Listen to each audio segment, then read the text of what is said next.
और बड़ी खबर आपको बता दें, गुजरात में कोरोना को लेकर सरकार एक्शन में है। गुजरात में कोरोना से लड़ने का क्या है विजय रूपाणी का मॉडल। जी कलाक के संपादक दीक्षित सोनी ने खुद मुख्यमंत्री से एक्सक्लूसिव बातचीत की है। आइए आपको सुनवाते हैं। गुजरात में कोरोना मरीजों की तादाद लगातार बढ़ती जा रही है और मौत के आंकड़े ने पिछले साल के सारे रिकॉर्ड्स को तोड़ दिया है।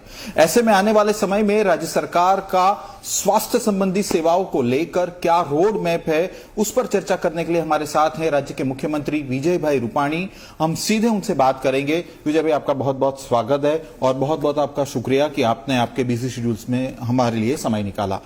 विजय भाई, सबसे पहला सवाल कि स्थिति सामान्य होती नजर आ रही थी, बहुत कम केस आ रहे थे, मौत का आंकड़ा भी राज्य में काफी कम हो गया था, लेकिन अचानक ही दूसरी वेव ने पूरा जो चित्र है वो पूरी तरीके से बदल दिया है। राज्य सरकार की कहां पर चूक हुई? नहीं, कोई चूक नहीं। ये तो पूरे विश्व में जो महामारी है, तो ये कोरोना हमारे चूक के कारण आ गया ऐसा नहीं है भाई साहब। एक्चुअली पूरे विश्व में आज यूरोप के देशों में भी हम कल टीवी देख रहे थे तो स्थिति भयानक है। भारत में भी सभी राज्यों में केस बढ़े हैं। ऐसा नहीं है कि अकेले गुजरात में केस बढ़े हैं। तो राज्य सरकार की कोई चूक नहीं है। पूरे देश में ही ऐसी हालात है। भारत में ये कोरोना की सेकंड वेव है और इस सेकंड वेव में संक्रमण काफी तेजी से फैल रहा है। असल में पूरी दुनिया ने कोरोना के सेकंड वेव का सामना किया है। इससे पहले भी गुजरात में कोरोना के 2 पीक देख गए थे। पहली पीक में पिछले साल 25 सितंबर के आसपास हर दिन औसतन 1400 केस आ रहे थे और दूसरी पीक में 27 नवंबर के आसपास हर दिन में 1600-1700 केस किए गए थे। लेकिन इस बार के बात करें तो हर दिन में औसतन 6000 केस आ रहे हैं और इनमें से ज्यादातर केस अहमदाबाद, सूरत, वडोदरा, राजकोट से आ रहे हैं, लेकिन बाकी शहर और जिले भी इससे अछूत नहीं है। इसलिए हमने व्यवस्था और नियमों को सख्त कर दिया है और मेडिकल फैसिलिटीज को भी बढ़ा दिया गया है, जिससे जल्दी जल्द हालत नॉर्मल हो जाए। विजय भाई, खासतौर पर गुजरात हाईकोर्ट ने भी काफी स्ट्रांग कॉग्निजेंस लिया है, जैसा कि आप जानते ही हैं, और राज्य सरकार ने भी एक डिटेल्ड रिपोर्ट मांगा है। गुजरात हाईकोर्ट का मानना है कि स्वास्थ्य संबंधी सेवाओं को लेकर कोई खास व्यवस्था खड़ी करनी पड़ेगी और राज्य में इमरजेंसी जैसे हालात है। क्या कहेंगे आप? ये केस, ये वेव इतना तेजी से फैल रहा है। एक एक घर, पूरा घर में पूरे परिवार के सदस्य सभी को कोरोना हो रहा है, इसलिए केस बढ़ गया है। लेकिन रिकवर भी इतने ही होते हैं। आज गुजरात में 6000 नए केस हुए तो 3000 रिकवरी होकर घर पे भी वापस गए कि जो आज से 12 दिन 14 दिन पहले संक्रमित हुए थे। तो ये चलता रहता है। विजय भाई, आपका क्या मानना है कि राज्य में जो मौजूदा हालात पैदा हुए हैं उसके पीछे जो चुनाव और उपचुनाव हुए उसके कारण ये हालात पैदा हुए? गुजरात में हमने काफी कदम उठाए। गुजरात में निकाय चुनाव फरवरी के महीने में हुआ था और केस इसके कारण बढ़ा ऐसा नहीं है। लोकतंत्र में चुनाव भी एक जरूरी प्रक्रिया है। आज भी 4 राज्यों में चुनाव चल रहा है। नवंबर में होने वाले चुनाव का तो हमने टाला था और इस बार गांधीनगर का चुनाव भी हमने टाल दिया। जी। गुजरात में केस बढ़े तो दुनिया के बाकी राज्यों में भी केस बढ़े। चुनाव है वहां भी बढ़े, नहीं है वहां भी बढ़े। तो मुझे लगता है कि सिर्फ एक ही कारण नहीं है। दूसरा, रेमडेसिविर इंजेक्शन को लेकर भी काफी सारी बातें सामने आ रही है और खासतौर पर रेमडेसिविर इंजेक्शन को लेकर पूरे राज्य में और खासतौर पर गुजरात के जो जितने भी बड़े शहर हैं वहां पर लंबी लंबी कतारें नजर आ रही है। और तो क्या वाकई राज्य में रेमडेसिविर इंजेक्शन को लेकर किसी भी तरह की किल्लत है? क्या जवाब देंगे? देखिए, रेमडेसिविर इंजेक्शन भारत में 4-5 कंपनियां बनाती है। जी। मैं नहीं मानता हूं कि 60-70 हजार से ज्यादा रेमडेसिविर बनते हैं। जी। और दरेक राज्यों की डिमांड है। फिर भी गुजरात में हमने काफी मेहनत की है, अलग अलग मैन्युफैक्चररों का कांटेक्ट किया है। मैं कोई राज्य की टीका टिप्पणी नहीं कर रहा हूं लेकिन अनेक राज्यों ने बता दिया है कि भाई रेमडेसिविर इंजेक्शन प्रोटोकॉल में नहीं है, हम इसकी व्यवस्था नहीं करेंगे। अगर आपको करना है तो आप बाजार में मिले तो ले लो, बाकी ये प्रोटोकॉल में हम नहीं लेते हैं उनको। गुजरात में हमने रेमडेसिविर का स्टॉक पर्याप्त मात्रा में उपलब्ध हो इसका प्रयत्न किया है जी। हर रोज करीबन 20,000 के आसपास इंजेक्शन हम कवर करते हैं और कम स्टॉक होता है तो डिमांड ज्यादा होती है, तो हमारे उसमें प्रायोरिटी नक्की करना चाहिए। तो हमने गुजरात में प्रायोरिटी नक्की की है कि अस्पतालों में जो सीरियस पेशेंट जो मरीज है उनको पहले रेमडेसिविर इंजेक्शन मिलना चाहिए। बिल्कुल। अगर स्टॉक बढ़ा तो बाकी सबको भी देंगे। तो पहला प्रायोरिटी में हमने सभी हॉस्पिटलों में हम इंजेक्शन सप्लाई कर देते हैं। मैं नहीं मानता हूं कि सरकारी हॉस्पिटल और कोविड रिकॉग्नाइज हॉस्पिटल में आज इंजेक्शन की तंगी है। दूसरा, एक तरफ आप बता रहे हैं कि स्टॉक उसका जो मैन्युफैक्चरिंग है वो कहीं ना कहीं थोड़ा कम है और मांग जो है उसकी डिमांड है वो काफी बढ़ गई है, लेकिन ऐसी स्थिति में सूरत में भारतीय जनता पार्टी के अध्यक्ष 5,000 इंजेक्शंस मुफ्त में बांटते हैं, कैसे, क्या कहेंगे? देखिए, मैं मानता हूं कि उनका जो इरादा था सेवा करने का, कि आज रेमडेसिविर इंजेक्शन मिल नहीं रहा है तो चलो मैं मेहनत करूं। उन्होंने मेहनत की, इंजेक्शन कलेक्ट किए और पब्लिक को डिस्ट्रीब्यूशन किया, फ्री में डिस्ट्रीब्यूशन किया जी। तो ये सेवा करने का भाव था, उसके पीछे कोई बाकी कोई बद इरादा नहीं था। तो मैं कांग्रेस जिस तरीके से राजनीति कर रही है जी जी बिल्कुल गलत है। और गवर्नमेंट ने तो जो अपने कोटे में जो आ रहे हैं उसमें से उन्होंने एक इंजेक्शन नहीं लिया है जी। तो ये सब सारी बातें राजकीय पॉलिटिकल हो रही है, ये अच्छी बात नहीं, निंदनीय है।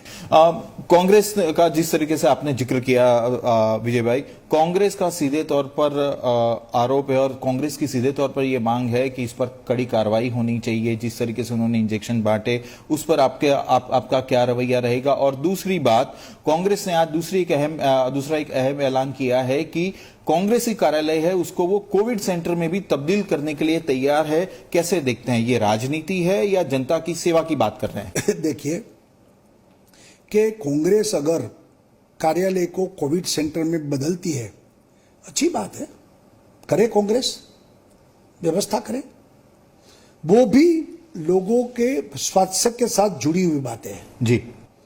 मैं पॉजिटिव लेता हूं जी कि भाई वो कर रहे हैं। अगर डॉक्टर लाते हैं, नर्स लाते हैं, इक्विपमेंट खड़े करते हैं, दवा या इंजेक्शन की व्यवस्था करते हैं तो अच्छी बात है और इस समय सबको करना चाहिए जी। अगर कांग्रेस करती है तो अच्छी बात है, करे। लेकिन मैं मानता हूं ये सिर्फ पॉलिटिकल बातें हैं, ये कुछ करने वाले नहीं है। दूसरी एक CR पाटिल जी वाले मामले में भी एक कार्रवाई की भी मांग वो कर रहे हैं, क्या देखिए, एक सब बातें राजकीय है, इससे कोई मतलब नहीं है। विजय भाई, दूसरा एक अहम सवाल और राज्य की जनता भी आपसे खास तौर पर यही सुनना चाहती है कि राज्य में कोरोना मरीजों के लिए अस्पताल, कोविड सेंटर्स जो पहली लहर के वक्त यानी कि पिछले साल में जिस तरह की व्यवस्थाएं थी उसमें अब पूरा शांत हो जाने के बाद व्यवस्थाएं वापस खींच ली गई और अभी कितने हमारे पास सरकारी बेड है, लोगों को भर्ती होने के लिए काफी मुश्किलें आ रही है, क्या आप उनको आश्वासन देंगे? देखिए, कोई हमने कमी नहीं की है, पहले से भी ज्यादा बेड बढ़ाई है। पहले 50,000 बेड की व्यवस्था थी, अब 70,000 बेड हमारी हो गई है और हमने पिछले 15 दिन में 18,000 नई बेड की है। मैं आपको एक ही उदाहरण देता हूं कि ऑक्सीजन की डिमांड बढ़ गई। तो क्यों बढ़ गई? पहले जो पीक था नवंबर का, उस वक्त 250 टन यूज हो रहा था ऑक्सीजन, आज 600 टन मेरा ऑक्सीजन यूज हो रहा है। इसका मतलब यही है कि हमने, सरकार ने बेड बढ़ाई, ऑक्सीजन बेड बढ़ाया, ऑक्सीजन का कंजम्पशन बढ़ा 250 से 600 टन हो गया। ये बात का गवाह है कि हमने बेड बढ़ाई है, ऑक्सीजन बेड बढ़ाया है और इसके कारण ऑक्सीजन का ये कंजम्पशन बढ़ा है। तो गुजरात की जनता को मैं आश्वस्त करता हूं आपके माध्यम से, कोई चिंता करने की बात नहीं है, सरकार पूरी व्यवस्था कर रही है। अभी हमने DRDO को भी, प्रधानमंत्री जी को भी रिक्वेस्ट की है कि गुजरात में यानी कि अहमदाबाद में GMDC कन्वेक्शन सेंटर गांव के बीच में ही है, बड़ा कन्वेक्शन जी, वहां हॉस्पिटल 900 बेड की खड़ी करे, राज्य सरकार पूरी मदद करेगी। मुझे विश्वास है कि हमारी मांग पर विचार होगा। तो ये सब बातें हम कर रहे हैं और आज भी मरीजों को हम बेड प्रोवाइड करते हैं। जहां तक गुजरात के 4 बड़े शहरों का सवाल है विजय भाई, वहां पर मरीजों को एडमिट करने के लिए काफी कतारें लगानी पड़ती है। ऐसे भी कई सारे वीडियोस सोशल मीडिया में और हर जगह पर वायरल हुए हैं। उस मामले में आप क्या जवाब देंगे? क्योंकि कहीं ना कहीं लोगों को अस्पताल के बाहर खड़े रहकर या तो उनके दरवाजे पर ट्रीटमेंट लेनी पड़ रही है। नहीं, देखिए ऐसी बात नहीं है, कोई बाहर ट्रीटमेंट नहीं दे रहे हम। सवाल इतना ही है कि जिस तरीके से बताया कि अस्पताल में हम ऐसे ही पेशेंट लेंगे जो पेशेंट श्वास की तकलीफ पड़ गई, ऑक्सीजन लेवल घट गया, जी सीरियस है। बाकी जो एसिम्टोमेटिक और माइल्ड कोरोना ग्रस्त पेशेंट है उसको अस्पताल में हम भर्ती नहीं करेंगे, उसको घर पे ही ट्रीटमेंट करनी है। और इसके लिए हमने 104 संजीवनी रथ, धनवंतरी रथ, ये सब भी आयोजन किया है कि हर बार एक दिन में एक बार डॉक्टर उनको चेक करे, ट्रीटमेंट करे, ये भी व्यवस्था की है। तो कोई लोग आते हैं तो सबको हम अस्पताल में दाखिल करते हैं, ऐसा नहीं है।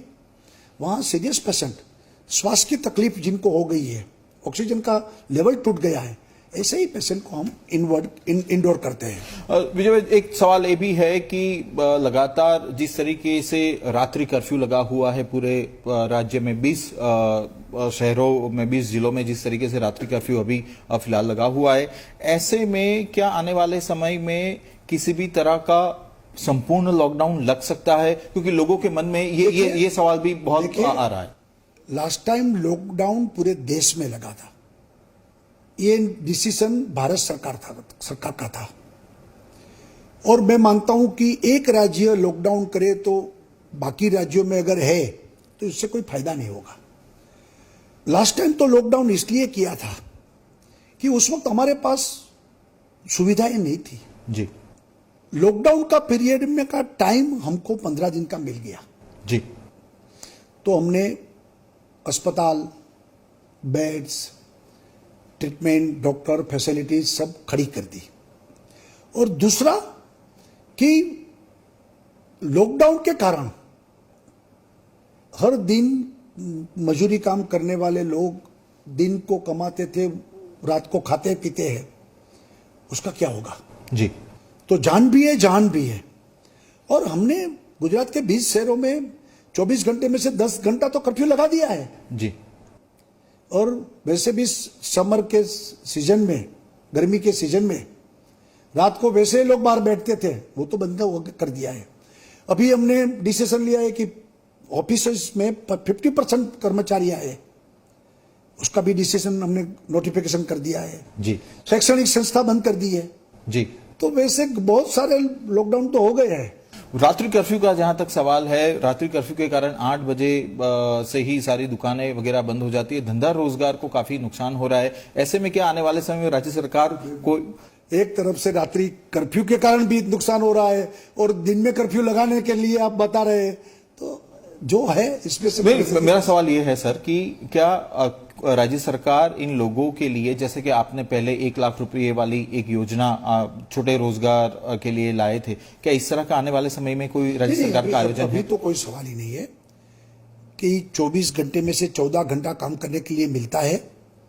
और मैं मानता हूं कि वो भी आदत बन जाती है कि रात को 8 बजे के पहले सब काम निपटाना है, तो चलता है सब कुछ। विजय भाई, दूसरा एक अहम सवाल यही है कि राज्य में हर जगह पर आजकल कतारें नजर आती है। मान लीजिए कि टेस्ट करवाना हो तो भी लंबी लंबी कतारें हैं, और रेमडेसिविर के लिए कतारें। सोशल डिस्टेंस के कारण अगर 50 लोग खड़े हैं तो लंबी लाइन लगती है। लेकिन रेमडेसिविर में तो एक ही अहमदाबाद में ये जो केडिला के जो वो भी बंद हो गया सर, आज से बंद हुआ। वो उन्होंने लोगों को देने के लिए रखा था। मैंने बताया कि हम लोग तो हॉस्पिटल में दे रहे हैं जी। तो आज मुझे बताओ सूरत में कहाँ लाइन है, राजकोट में कहाँ लाइन है, बीजेपी दफ्तर के बाहर भी आज लाइनें देखी थी। सूरत में वो एक अलग केस है।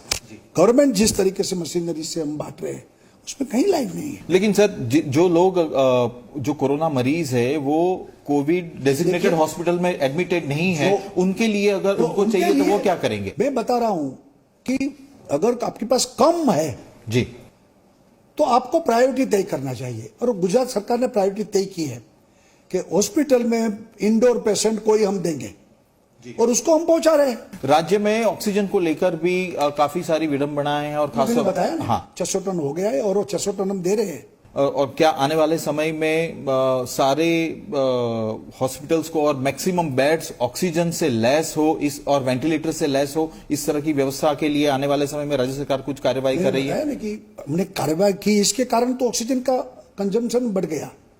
हमने ऑक्सीजन बेड बढ़ाई, हमने वेंटिलेटर बढ़ाए। भारत सरकार का मैं अभिनंदन करता हूं कि हमको 5000 वेंटिलेटर दिए और सब वेंटिलेटर काम कर रहे हैं।